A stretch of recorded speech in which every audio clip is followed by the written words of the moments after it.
नमानि तिगिनः सुभद्रकान् कामलिवासिनि महाविद्यासे सत्वार्थे कमर्दन्ते विद्याशोब्रह्मग्रन्थासे दीर्घायुः आरोग्य भवान् भवान्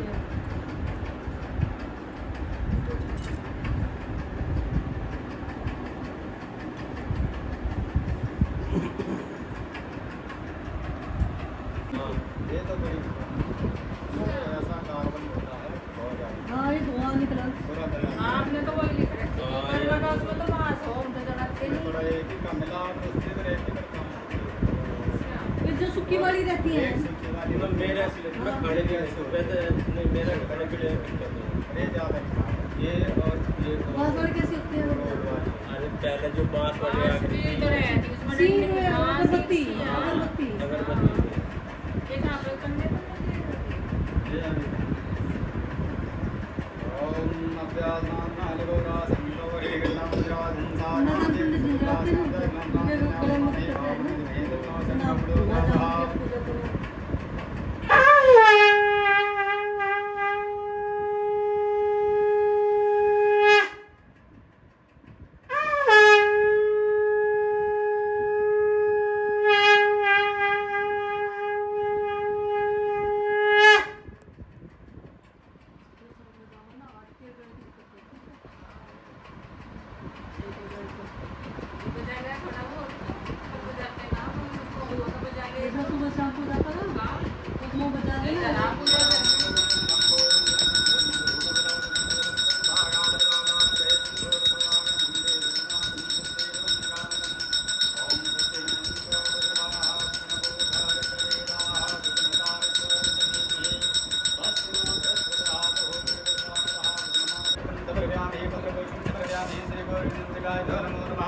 ततो प्रान्ते वस्त्रं वस्त्रं समर्पयामि ओम हरिगौरं समर्पयामि पादो पादं समर्पयामि भूर्भुवः साक्षात् महागणं ततो प्रान्ते पञ्चमशानं महापञ्चनद्यासं देशो भवतितं भूर्भुवः पराः वयदाः पयसतिः वृद्धाः सन्दतं भूर्भुवः श्री गौरवीं शम्भिकाय नमो नमः ततो प्रान्ते पञ्चमशं समर्पयामि हम्बयाः प्रदं वयदाः पयदाः पयसतिः वर्धिसः सन्दतं भूर्भुवः पञ्चविद्या सरस्वती नंदे सद्भवसर्वं भूर्भुवः प्रान्ते सुतोरणं समर्पयामि सिद्धमाला सर्वमाला मनोरथानां भूर्भुवः श्री गौरवीं शम्भिकाभ्यो नमो नमः भूर्भुवः हरिगौरं समर्पयामि पादोपादं समर्पयामि ततो प्रान्ते द्रं विद्वः श्री गौरवीं शम्भिकाभ्यो नमो नमः ओम सैतो महासैसन्दसावतासिद्धाः पूर्वे कामसन्नालीभूर्णः ततो प्रान्ते उपसंवसं समर्पयामि वासुवासप्रवेदागन्तं धीरं साध्वं देवन्तः वस्त्रं वस्त्रं समर्पयामि तो प्रान्ते ओम भूर्भुवः तो प्रान्ते ओम भूर्भुवः नमो नमः श्री गौरी गणेशम्बिकाय नमो नमः तो प्रान्ते वस्त्रं वस्त्रं समर्पयामि तो प्रान्ते तिलकं समर्पयामि गन्धं ताराद्रादष्टां नित्यां तुष्टिक्रीं ईश्वरं सर्वभूतानां तामरूपो महागन्धं समर्पयामि अक्षरं समर्पयामि भूर्भुवः श्री गौरी गणेशम्बिकाभ्यो नमो नमः तो प्रान्ते यज्ञोपवीतं ब्रह्मं पवित्राब्दाब्दे सेदं प्रदाता आयुष्मग्रं शुभ्रं यज्ञोपवीतं परमतेजं भूर्भुवः श्री गौरी गणेशम्बिकाय नमो नमः यज्ञोपवीतं समर्पयामि भूर्भुवः श्री गौरी गणेशम्बिकाभ्यो नमो नमः यज्ञोपवीतं समर्पयामि ओम भूर्भुवः श्री गौरी गणेशम्बिकाय नमो नमः तो प्रान्ते यज्ञोपवीतं समर्पयामि भूर्भुवः तो प्रान्ते अक्षतं समर्पयामि भूर्भुवः श्री गौरी गणेशम्बिकाभ्यो नमो नमः तो प्रान्ते वामहस्ते च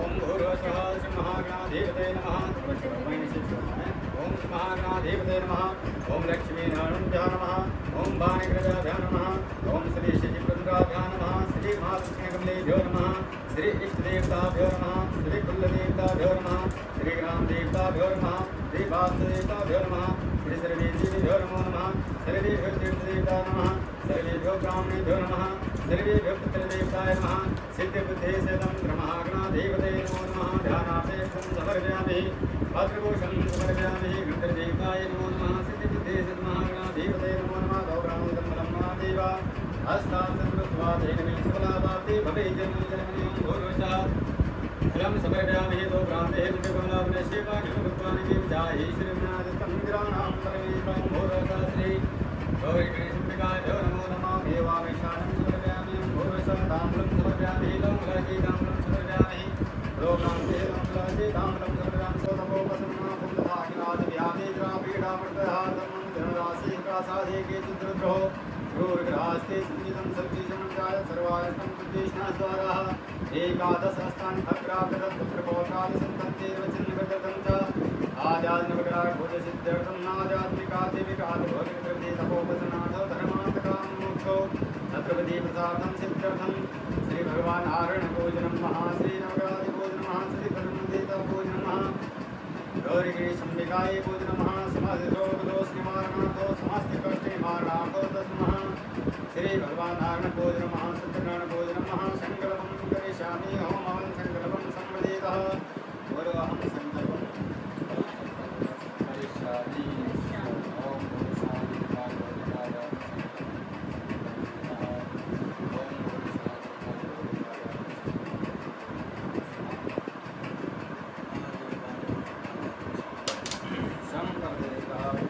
ओम भूर्भुवः भौतिकाधारित संकल्पं संवृतं ओम अमन संकल्पं संवृतः भगवान् नारायणपूजनं महासङ्कल्पं संवृतः ततो प्रान्ते ओम भूर्भुवः ध्यानं महां शान्ताकारं पृथ्वीजनं पद्मनाभं श्रीशङ्केश्वराधारं गणेशं मेघवर्णं स्वागं लक्ष्मीकान्तं गुणनं ज्योतिर्जानकं श्रीविष्णुभयं सर्वलोकैकनाथं आकाशप्रसादं यथा कृष्णसागरं सर्वव्यापिं श्री कलस्मणदेवताय नमो नमः पुष्पमालं समर्पयामि सेवन्तिकापतिं भगवापिलाभे पुण्णागजातकरिवेरसालपुष्पैयो उत्पन्न होते हुए तथा अनेक प्रकार की निर्बल अवस्था को प्राप्त करते हुए परम बंधन के चक्कर हंसते देखा। इसे हेतु दयालु नारद मुनि को चिंता उत्पन्न हुई कि इस कर्म बंधन के चक्कर में फंसे हुए असंख्य प्राणों का उद्धार कौन सा सरल उपाय से हो सकता है, जिसके करने से पृथ्वी जीवों को सुख शांति और अनेक प्रकार और धर्म की प्राप्ति हो सके। ऐसा सोचकर परोपकारी श्री नारद मुनि वैकुंठ लोक में भगवान नारायण के पास गए और वहाँ श्री नारायण को देखकर नारद मुनि स्तुति करने लगे। हे शुक्लवर्ण चतुर्भुज शंख चक्र गदा पद्म मालाओं को धारण करने वाले, हे देवों के देव, दीनों के रक्षक, भक्तों पर महान दया करने वाले तथा मन और बुद्धि की शक्ति से अगम अनंत रहने वाले, हे दया के सागर, हे दुष्टों के नाश करने वाले, हे साधु संत और गौ ब्राह्मण की रक्षा करने वाले, हे सर्वांतरयामी घट के वासी, हे सिंधु को बिंदु और तृण को पहाड़ बना सकने वाले, हे अनंत शक्तिशाली, हे सर्व सामर्थ्यवान, हे सनातन सत्यदेव, आपको बारंबार नमस्कार है। इस तरह नारद मुनि के भक्ति और भाव से भरे हुए शब्दों को सुनकर भगवान नारायण बड़े प्रसन्न हुए और बोले, हे मुनि श्रेष्ठ, तुम्हारा किस तरह यहाँ आगमन हुआ है, मुझसे निसंकोच होकर कहो। तब नारद मुनि बोले, हे नाथ, मृतलोक में सभी जीवों तथा गृहस्थी मनुष्यों को अनेक क्लेशों से युक्त तथा पाप कर्मों के अनुसार नाना प्रकार के दुखों को भोगते देखा है। हे नाथ, वहाँ सभी प्रकार के दुख कौन से साधन और उपाय करने से दूर हो सकते हैं, सो कहिए। क्योंकि हे प्रभु, इस कलयुग में प्राय सभी मनुष्य असक्त, अधर्मी, आलसी और अल्प आयु वाले होते हैं। इसी हेतु दीन बंधु उसका निराकरण बड़ी ही सरल रूप में कर दीजिए, जिससे सहज में जीवों का उद्धार और संकट दूर हो सके। श्री सत्यदेव विष्णु भगवान बोले, हे वत्स, लोगों पर अनुग्रह और कल्याण की कामना के हेतु तुमने यह सुंदर प्रश्न किया है, जिस व्रत के करने से मनुष्य मोह, अज्ञान और पाप के बंधन से सहज ही में छूट जाता है। वह व्रत मैं तुमसे कहता हूँ, सावधान होकर सुनो। जो स्वर्ग लोक और मृतलोक में दोनों में दुर्लभ है, वह सत्यनारायण नाम का व्रत है, जिससे वही प्रकार विधिपूर्वक भक्ति होकर अनेक करने से मनुष्य संसार में सर्व प्रकार के मनुष्य मनमांसिक सुख भोगकर अंत में मोक्ष को प्राप्त करता है। श्री भगवान के इस वाक्य को सुनकर नारद मुनि बोले, उस व्रत का क्या फल है, क्या विधि है और किस किस ने इस व्रत को किया है तथा कौन कौन से दिन इस व्रत को करना चाहिए, हे प्रभु विस्तार पूर्वक करें। श्री भगवान बोले, हे नारद, यह सत्यनारायण का व्रत दुख शोक आदि को विनाश करने वाला, धन धान्य की वृद्धि करने वाला, विजय सौभाग्य और सनातन संतान देने वाला तथा अनेक प्रकार के सुख और मोक्ष को देने वाला महान शक्तिदाता है। इस व्रत को एकादशी, पूर्णमासी, संक्रांति, अमावस्या के किसी भी दिन भक्ति और श्रद्धा से युक्त मनुष्य धर्म में तत्पर होकर ब्राह्मण और बन्नों को साथ लेकर करें। भगवान सत्यनारायण का पूजन करें, केला के पत्ते और बंधनवार से मन्नत सजावें। भगवान की प्रतिमा को पंचांग, दूध, दही, घृत, पूरा, शहद से 5 चीज़ों से प्रेम से स्नान करावें। फिर सुगंधित पुष्पमाला धारण करावें तथा भक्तिपूर्वक पके हुए केला आदि अनेक ऋतु फल मिष्ठान, गेहूं के चूर्ण, भुनी हुई पंजेरी एकत्रित करके 1.25 सेर खाया 1.25 मन यथा शक्ति लेकर प्रेम सहित भगवान को भोग लगाना। सज्जनों सहित बैठकर कथा श्रवण करें। फिर भगवान की आरती उतारे। तत्पश्चात भगवान सत्यनारायण को श्रद्धा से साष्टांग दंडवत नमस्कार करें तथा फिर ब्राह्मण को दक्षिणा और भोजन इत्यादि से संतुष्ट करें। सज्जनों और पड़ोसियों को भगवान का प्रसाद और पंचामृत प्रेम से बांटे। फिर स्वयं प्रसाद ग्रहण करें। सत्यदेव बोले, काम, क्रोध और मद माया इन पंचभूतों का स्पर्श न करे तथा प्रेम से भगवान के अनेक गुणानुवादों को गाता हुआ, हरि चर्चा और हर संकीर्तन करता हुआ उस दिन के समस्त समय को व्यतीत करे। भगवान की शक्ति और भक्ति में ही पूर्ण विश्वास रखे। ऐसा करने से मनुष्य को निसंदेह मनोमांसिक की प्राप्ति होती है और सर्व प्रकार के दुखों से छूट जाता है। सूर्य जी बोले, बलवान राजा में श्रेष्ठ एक उनका मुख नाम का जितेंद्र राजा था। वास्तव नित्य प्रतिदेव मंदिर में जाकर ब्राह्मणों को धन देकर संतुष्ट किया गया था। जिसकी स्त्री कमल के समान सदृश मुख वाली, सुंदर और पतिव्रता भी थी। भद्रशिला नदी के किनारे पर वहाँ राजा सत्यदेव के व्रत और भोजन को करता था। उसी समय वहाँ एक साधु बनिया आया। वहाँ व्यापार के वास्ते रत्न आदि बहुत सा धन नाव में भरकर लाया था।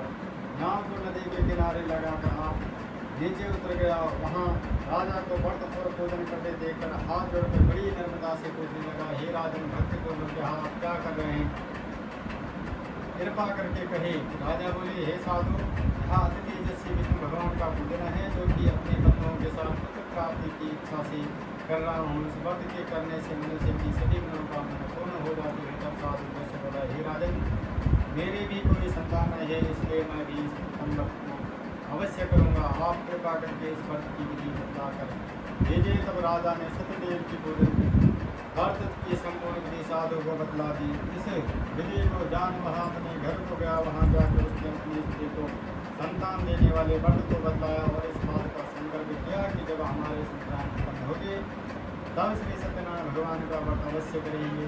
इसके पश्चात भगवान सत्यदेव की कृपा से थोड़े दिनों में ही साधु की स्त्री लवती गर्भवती हो गई और 10वें मास में अति सुंदर एक कन्या का जन्म हुआ। वह लड़की शुक्ल पक्ष के चंद्रमा के समान शीघ्रतापूर्वक वृद्ध को प्राप्त हो चली गई। साधु ने कन्या का नामकरण संस्कार किया और भगवान की कला से उत्पन्न होने के कारण उसका नाम भी कलावती रखा। उस समय लीलावती अपने पति से हाथ जोड़कर मीठे वचनों से बोली कि आपने जो व्रत करने का संकल्प किया था उसे भी पूरा कर दिए। साधु बोले, हे प्रिया, उस समय व्रत को मैं इसके विवाह के समय अवश्य करूँगा। इस प्रकार अपनी स्त्री को समझा दिया। उधर कलावती पिता के घर में नित्य बढ़ने लगे। एक दिन साधु बना सके उनके साथ वृद्ध भी अपनी लड़की को देकर विवाह की योग्य जानकर दूध को बुलाकर कहा कि हे कन्या के लिए कोई सुंदर और सुयोग्य वर देकर लाओ। साधु की आज्ञा पाकर दूध कंचन नगर पहुँचा और वहाँ बड़ी खोज करके एक सुंदर सुयोग्य वर पुत्र को ले आया। उस लड़के को देकर साधु ने अपने भाई बंधुओं से प्रसन्नचित होकर कन्या का विवाह उसके साथ कर दिया। किंतु दुर्भाग्यवश वह विवाह के समय भी इस व्रत को करना भूल गया। तब श्री सत्यनारायण भगवान क्रोधित हो गए और श्राप ले दिया कि तुम्हें दारुण कठिन महान दुख प्राप्त हो। इसके पश्चात वह व्यापार का कुशल साधु कन्या अपनी जमाता को साथ में लेकर वाणिज्य करने के लिए समुद्र के समीप रमणीक रत्न सागर नगर में पहुंचा और वहां से फिर दोनों ससुर जमाए चंद्रकेतु राजा के नगर में पहुंचे और व्यापार करने लगे। एक दिन भगवान सत्यनारायण की माया से प्रेरित कोई चोर राजा का धन चुरा कर जल्दी से जा रहा था, किंतु पीछे से राजा के दूतों को आगे देखकर चोर ने जल्दी से झगड़ा कर भागते माल को वहीं चुपचाप रख दिया जहाँ वहाँ दोनों सुंदर जमाए ठहरे हुए थे और स्वयं किसी गुप्त स्थान में घर से छुप गए। तब दूत उस साधु वैश्य के पास राजा के धन को देकर दोनों को बात थी। किसी ने विरोध की बात नहीं सुनी तथा चंद्रकेतु राजा ने उनका सब धन हरण कर लिया और भगवान सत्यदेव के श्राप से उधर भी उस साधु वैश्य की स्त्री को छुप गई।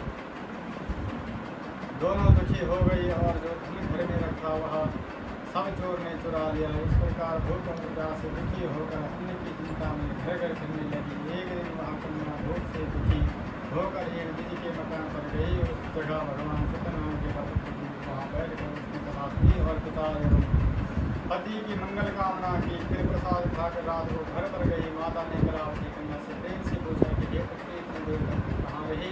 तब कलावती कन्या ने शीघ्र ही माता से कहा, दीदी के मकान पर धन देने वाले भक्त को देखती गई। उसकी बात सुनकर वैसे की स्त्री को अपने पति का पूर्ण संकल्प याद आ गया तथा प्रसन्नचित भगवान सत्यनारायण के व्रत को करने के लिए तैयार हुई। उस साध्वी स्त्री ने अपने बंधुओं को से व्रत किया और बारंबार क्षमा प्रार्थना की और वर मांगा कि हे प्रभु, मेरे पति और कमाता शीघ्र अपने मकान को व्रत से संतुष्ट होकर भगवान सत्यनारायण ने चंद्रकेतु राजा को स्वप्न में दर्शन दिया और कहा, हे निर्मल, राजा दोनों बड़े पुत्रों को कैद से मुक्त कर देना और जो धन उनको तुमने ले लिया है वह धन उनको वापस दे देना, अन्यथा तुम्हें राजा धन और पुत्र से नष्ट कर दूंगा। तब भी राजा ने उच्च सभा में बैठकर सभी को अपना स्वप्न सुनाया और कहा कि तुमसे बंदी दोनों बड़े पुत्रों को कैद से मुक्त करके मेरे सन्मुख ले जाओ। राजा की यह वचन सुनकर क्रोध ने दोनों बड़े पुत्रों को बंधन से छुड़ाकर राजा के सन्मुख लाकर खड़े कर दी। राजा के सन्मुख आते ही दोनों बड़े पुत्रों ने चंद्रकेतु राजा को हाथ जोड़कर नमस्कार किया। राजा ने इन्हें देखकर बड़े आदर को बंदी देकर उनसे कहा कि बड़े पुत्रों, तुम्हें भाग्यवश एक ऐसा कठिन दुख प्राप्त हुआ है, अब कोई भय नहीं है।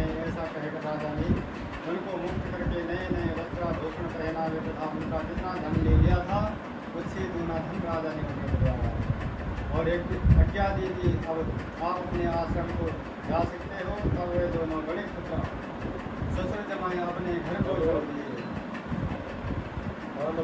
सूत जी बोले, साधु वैश्य ने अपने नगर की यात्रा के लिए नौका में बैठकर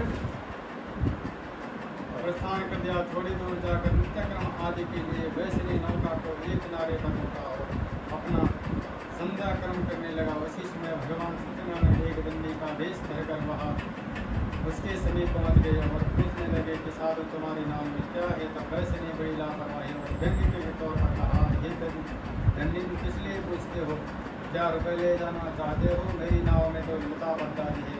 इस कठोर वचन को सुनकर उस दंडी ने कहा, तेरा वचन सत्य हो, ऐसा कर वहाँ से उड़ी। वहाँ से चले गए और कुछ दूर जाकर समुद्र के तीर पर बैठ गए। तब दंडी के चले जाने उपरांत साधु नित्य कर्म से निर्मित होकर ज्यों ही खड़ा हुआ तो उसको नाव के अंदर धन के स्थान पर केवल लता पत्ता आदि भरे हुए दिखलाई दी। तब तो साधु वैसे मूर्छा खाकर गिर पड़ा।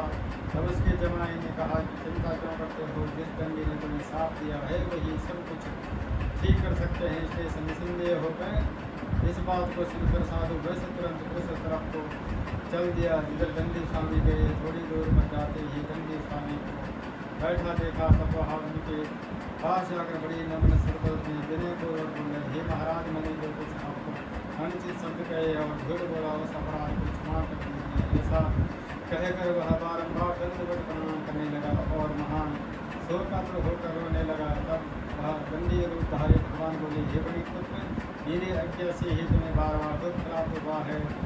तूने कितने समय से मेरी पूजा आज तक नहीं की है। भगवान के यह वचन सुनकर साधु बोला, हे प्रभु, तुम्हारी माया से मोहित हुई ब्रह्मादि सभी देवताओं तुम्हारे गुण और रूप को नहीं जान पाते हैं, तो यह कितना बड़ा आश्चर्य है कि भला मैं संसारी जीव आपकी माया को कैसे जान सकता हूँ।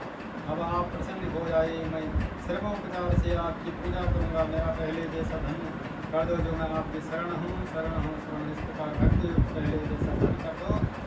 वाक्य सुनकर भगवान सत्यनारायण प्रसन्न हो गए और मनोवांछित वरदान देकर तुरंत अंतर्धान हो गए। तब साधु ने नाव पर आकर देखा कि नाव धन से भरी हुई थी।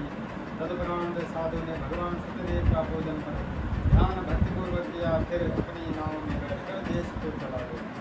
जब अपने नगर में समीप पहुंचा तो रहने वाला एक कुमुद नाम का, तब उसने नौकर को घर पर भेजा। दूत ने साधु के मकान पर जाकर उसकी स्त्री से हाथ जोड़कर कहा कि साधु अपनी जमाता के सहित आनंदपूर्वक इस नगर के समीप आ गए।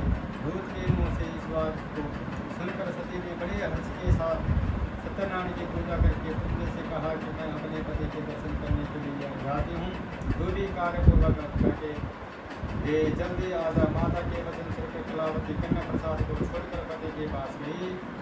इसी हित प्रसाद की अवज्ञा के कारण भगवान सत्यनारायण ने रुष्ट होकर उसकी भर्ता को नाव से जल में अंतर्धान कर दिया।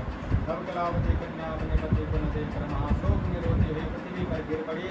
इस प्रकार डूबी हुई नाव और पति योग से दुखी हुई कन्या को देखकर डर के मारे साधु मन में घबराने लगा। लीलावती भी अपनी पुत्री को देखकर व्याकुल हो गई और अपने पति से डूबी हुई नाव के साथ जमाता के तर गया। न मालूम किस देवता की अवज्ञा का क्या फल प्राप्त हुआ है। कलावती कन्या ने अपने पति की खड़ा को लेकर मरने का निश्चय कर लिया। तब ऐसी जटिल दुखदायी परिस्थिति में साधु वैसा व्यतीत था।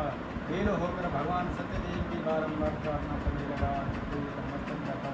हाथ जोड़कर कहने लगा, प्रभु मुझसे और मेरे परिवार से जो कुछ भूल हुई हो उसे क्षमा कर दीजिए। इस प्रकार भक्ति वाक्यों को सुनकर भगवान सत्यदेव प्रसन्न हो गए और आकाशवाणी के द्वारा आज्ञा दी गई, हे साधु तेरी पुत्री मेरे प्रसाद को छोड़कर चली गई, इसलिए इसका पति अदृश्य हो गया है। अगर यहाँ घर जाकर प्रसाद खाकर लौटेगी तो इसके प्रति अवश्य मिलेगी। कन्या ने इस आकाशवाणी को सुनकर कल घर जाकर प्रसाद खाया। तो इसमें वापस आकर अपने पति के दर्शन किए। तब वैश्य परिवार के सभी लोग प्रसन्न हो गए। फिर साधु ने बंधु से भगवान सत्यदेव का पूजन विधिपूर्वक किया तथा ब्राह्मणों से सत्यनारायण का पूजन व व्रत करने लगा। फिर जीवन धीरे संसार से सुख होकर अंत में सत्यपुरी वैकुंठ धाम को चले गए। सूत जी बोले, हे मुनि सुने और भी कथा सुनाता हूँ। प्रजापालन में सुरंगन रहने वाला एक कुमुद नाम का राजा था। एक समय वह वन में जाकर अनेक प्रकार के पशुओं को मारकर विश्राम करने के लिए एक बड़े वृक्ष के नीचे पहुंचा। वहाँ उसने देखा कि गाय चराने वाले बड़ों भक्तिपूर्वक अपने बंधुओं से संतुष्ट चित्त से भगवान सत्यनारायण का पूजन और व्रत कर रहे हैं। राजा गर्व के कारण उनके पास नहीं गया और भगवान को प्रणाम भी नहीं किया। तब ग्वाल वालों अपने राजा को आया देख भगवान का प्रसाद दे राजा को देने लगे। राजा ने अहंकार के कारण ग्वालों को तुच्छ और गरीब जानकर प्रसाद नहीं दिया और प्रसाद की अवज्ञा करके अपने घर को चल गया। वहाँ जाकर देखता है कि उसके 100 पुत्र मरे पड़े हैं तथा संपूर्ण धन और वैभव नष्ट हो चुका है। यहाँ देखकर राजा बड़ा दुखी हो विचारने लगा कि मैंने सत्यदेव के प्रसाद की जो अवज्ञा की है उसी के कारण मेरा महान अरिष्ट हुआ है। ऐसा सोच राजा तुरंत उसी वन में पहुँचा जहाँ ग्वाले पूजन कर रहे थे। वहाँ जाकर राजा ने ग्वालों के साथ बैठकर सत्यदेव का पूजन बड़ी श्रद्धा और भक्ति से किया। फिर ब्राह्मणों को दक्षिणा देकर प्रसाद खाया और घर लौटा। तब भगवान की दया से उसके भी सभी पुत्र जीवित हो गए और समस्त धन त्यों का त्यों पूर्ण हो गया और फिर हमेशा भगवान का पूजन करने लगा। हे मुनीश्वर, जिन्होंने पहले सत्यनारायण का व्रत किया है तथा मेरे दूसरे जन्मों की भी कथा कहता हूँ, बहुत बुद्धिमान वाला वह सदानंद सुदामा नाम का ब्राह्मण बना और भगवान श्री कृष्ण की भक्ति और मित्रता करके मोक्ष को प्राप्त हुआ। लकड़ियाँ उठाने वाला महाराज कुंद स्वयं मनु हुए जो कि भगवान का उपदेश करके वैकुंठ को चले गए। बोले सत्यनारायण भगवान की जय। ओम शांता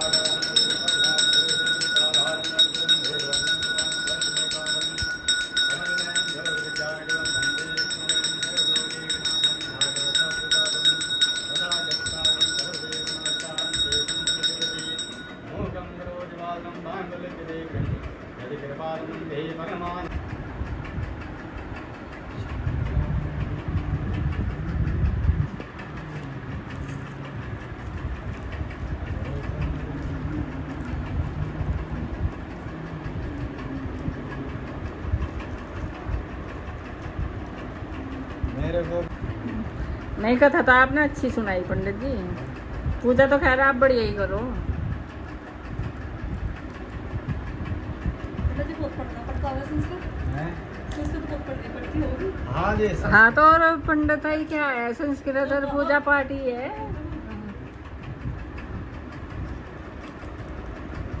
नमः ओम अग्ने स्वाहा इदम अग्ने नमः ओम इंद्राय स्वाहा इदम इंद्राय नमः ओम सोमाय स्वाहा इदम सोमाय नमः ओम प्रजापते स्वाहा इदम प्रजापतये नमः ओम भूषाहा इदम नमः ओम स्वाहा इदम नमः ओम स्वाहा इदम नमः ओम प्रजापते स्वाहा इदम प्रजापते नमः। अब सामग्री बेटा है आपके पास है। ओम गणानंदा गणपतिं वहामहे प्रानंदा प्रतिमा महे दिनंदा नुमामहे वशो महाजानी गणपति महात्मजासी गणपति महागं गणपते नमो नमः स्वाहा। ओम अम्बे अम्बिके अम्बालिके नमः सुभद्रिकां काम्बलिवासं स्वाहा। ओम वरुणाय नमः स्वाहा। ओम कारदेवताभ्यो नमः स्वाहा। ओम श्रेयाय नमः स्वाहा। ओम अष्टवसुभ्यो नमः स्वाहा। ओम षोडशमातृकाभ्यो नमः स्वाहा। ओम भूर्वशातो प्रान्तिः एक वाले देना सविता नवग्रहाय सविता। ओम ब्रह्मावराज प्रांतिकारे भानश्री भूमिक गुरु शुक्रासंग्रागिर्वः श्रीविग्रह शान्तिकरा भवन्तु स्वाहा। ओम महाकृष्णे नारद निवेशनवर्धन सवितार्थो देवयानि भूतनामृतं स्वाहा। ओम इमं देवागं सोदम सत्र महातेजेशाय महातेजान राजेन्द्र पुत्रमुखे विकोमराज महासोम देवताय नमः स्वाहा। ओम अग्निमूर्तिवाहकुः पतिः पृथिव्यामपाकं रेजनतिः स्वाहा। ओम अद्भुतसाग्ने प्रजागृतपुष्टे प्रदेशानं च गुंसर्येधानं च स्मृतदर्शनावशेषेदः स्वाहा। ओम बृहस्पति यतिर्दरोकृतमहादेः कर्मणादं नदेशक्मः द्रमणं दे चित्रं महादस्मात् द्रमं दे चित्रं महा स्वाहा। ओम अन्नाद्रसोरसं ब्रह्माणं वेक्षत्रम्बयः सोमं प्रजापतितेन सत्यविन्दं विपानकं सुक्रमन्त सुक्रमन्तेन्द्रियपयोमितं मधु स्वाहा। ओम शं नो देवीर्विष्टापो बन्धवेदः संयोनिर्सरन्तरामः श्री शनिश्चराय नमः स्वाहा। ओम कया निश्चित्रा भुवसदावृतः सखा कया सचेष्टया वृतः सखा कया सचेष्टवृतः स्वाहा। महात्मनः गुंसेन्द्रमुहुरुपाय जमः वायुवायुनः योखं परमस्वश्री सदाना वायुभिर्नमः स्वाहा। ओम वैगुं सोम वर्धितं मनस्तुभिर्वृतः वजावल्लः देवीः कुबीराय नमः स्वाहा। ओम तमेशानं जगद्गतं जीवं नमः ओम हे वयं बोखानो यथा साम्वेद समवृद्धिः रक्षिता भारतभासतिनोयसाननं स्वाहा। ओम अस्मै रुद्रमिहेमाना प्रतासुः वित्राते पुरोहिताशोखागं सते स्वते धाय तद्रः इन्द्रज्येष्ठास्माकं अवतु देवाः ब्राह्मणे नमस्ताः ॐ सोना पृथिवीनो भाविष्णवे शिक्षात्रतः पृथिव्यनन्तराय नमः स्वाहा ॐ शगने नमः स्वाहा ॐ प्रजन्याय नमः स्वाहा ॐ जयन्ताय नमः स्वाहा कुलिसाय नमः स्वाहा सूर्याय नमः स्वाहा सत्याय नमः स्वाहा गणेशाय नमः स्वाहा ॐ खड्गं जगदीशालं धूलं समुद्रासङ्गं समीन्द्रं सर्वाङ्घोषावृतां नीलस्मादितपादमास्कां देवे महाकालिकां यामस्ते सुपदोहरोकमलिदो हन्तं मतं कैटवं स्वाहा ॐ दुर्गे स्मृतार्षवेतमस्ये जन्तो षष्ठदासिहिदारिद्र्यादिकवैहानिकातुम्यः सर्वोपकारकरणास्तारिता स्वाहा ॐ आपदामपतारं दातारं सरसुनां लोकाभिरामं श्रीरामं भयो नमः स्वाहा सजिदानन्दरूप विश्वपत्याहेतवेतापत्याविनाशा श्रीकृष्णादिरं स्वाहा अखण्डमण्डलाकारं जातनिद्रादं तत्त्वं दक्षिणा तस्मै श्रीगुरुं स्वाहा वन्दे देवमापतिं वन्दे जगान् वन्दे पन्नगवन् वन्दे पतनामति वन्दे सुरजांगन वन्दे भुकुन्दं ब्रह्मन्दे भुजनाथ वन्दे शिवं शङ्करं स्वाहा वार्ताभिरुडवार्थपदे जगदोपत्र वन्दे पार्वती परमेश्वर स्वाहा सर्वमङ्गलमाङ्गल्ये शिवे सर्वासाधिके शान्तं विजय गौरी नारायणी नमोऽस्ते स्वाहा जयन्ती मङ्गलाकाली भद्रकाली कपालं दुर्गा क्षमा धवाद्रहि स्वाहा तदा नमोऽस्ते स्वाहा ॐ भूर्वशः सुवेदेभ्यो नमो नमः स्वाहा ॐ सहस्रशीर्षः साक्षात् श्रीरमणः प्रभुं सर्वतं स्वाहा ॐ भूर्वशः सुवेदेभ्यो नमो नमः स्वाहा शान्ताकारं मयोग्रां श्रीं विश्वाधारं गणशब्दं एकवनं स्वाहां कमलेन योगविद्यानगरं वन्दे विष्णुं सर्वलोके गणाथं स्वाहा ॐ आकाशावतासं सर्वदेव नमस्कारं चे स्मृतिकृते स्वाहा मूकं क्रोधवादनं पाण्डुलकिरे गृह्यति कृपातमन्धे परमानन्दमाधवं स्वाहा अन्धोकरानुराक्षमालां पासाभ्यो निजभावदण्डे बिभ्राणमिं सकलं भ्रणं त्रिब्रह्मरधामकेशवनिशं भवराश्रयामि स्वाहा ॐ विष्णवे नमः स्वाहा ॐ सहस्रशीर्षः साक्षात् श्रीतां महा विस्मृतसाङ्गलमा स्वाहा ॐ पुरुषे वेदकं सर्वं यद्भूतं निजभावं तामसे सानुजन्यनाद्रोते स्वाहा एतावान् च मे मातो जायास्पृकः पादो शब्दभूतान्तर्गं दिवे स्वाहा कृपाधोदर्पृकः पादो शे भोग्नः ततो विसृङ्गनाशिनी स्वाहा ॐ ततो भ्राजातभ्रातृकः स्यातो त्रिजिदावशाद्भुनं स्वाहा तस्मादिगादृतः समृद्धराजपश्चाग्रे भाव्यनारायणग्राम्यक्षजे स्वाहा तस्मादिगादृतः समृद्धं सामान्यग्रे छन्दकुं जग्रे तस्मात् स्वाहा तं जग्रं बहिर्क्रोक्षं पुरकुं जात स्वाहा ओम डालना बंद कर ओम महादेव पूरी सामग्री डालो ये भीख की धारा दे दो ओम गरम ओम स्वस्तिनंदो स्वाहा हाँ डालो आप सारी एक साथ एक साथ ओम स्वस्तिनंदो स्वाहा संभूखावे शरीराः संपारक्षरिष्ठनीमिः सत्नो भद्रदातो भद्रमन्नयते ध्रुवमते संपितराः पूर्णा होती होगी ना तो बस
एकम महाने सहितम नमामि। क्या कह रहे हैं आप? लक्ष्मी जी का। आरती आरती इसी के साथ है, लक्ष्मी जी लिए है, कृष्ण जी लिए है। जहाँ नारायण वहाँ लक्ष्मी ठीक है। है। एक ही बात है, लक्ष्मी नारायण पूजा भी एक ही साथ है इनकी। ठीक है। हाँ, आरती भी। ओम जगीनगमे धन्धदेव शान्तमाप्रमाणः सन्नदेवान्। ओम जगीनगमे धन्धदेव शान्तमाप्रमाणः सन्नदेनाकमहिमादिन्तार्वैषादः सन्धदेवान् श्रीरघुं सर्वघ्नगं स्वस्तय आत्माधनिर्दालोकनिवैधन्यग्निहितदां मुरलामे करोतनं बिलोकर्पितां करते।